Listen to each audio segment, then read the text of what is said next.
だが実は興味ない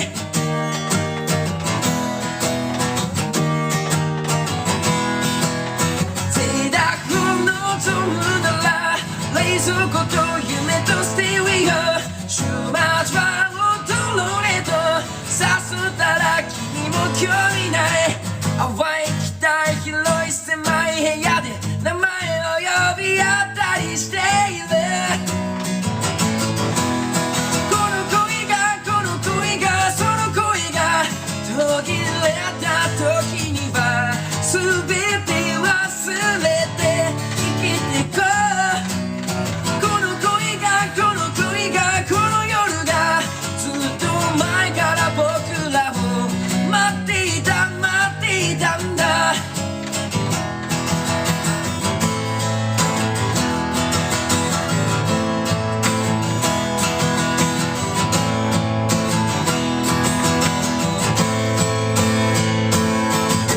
最小限のからきはエビとしなきるメロディー君が好きと言ってた映画も16回見た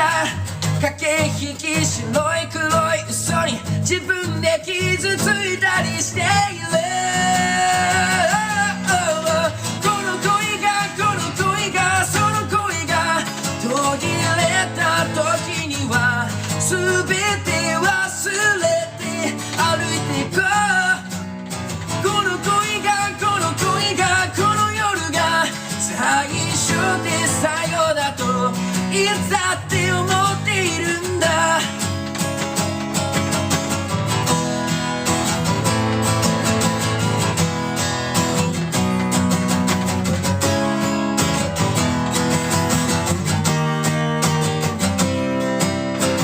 喜びは夕焼けに染まった君の横顔であったり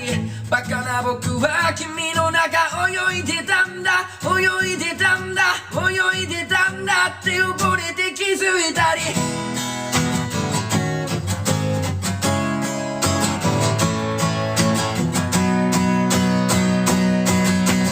この声でその声できっと間違っていないやっているんだきっと間違っていない合っているこの恋がその声が途切れた時には全て忘れ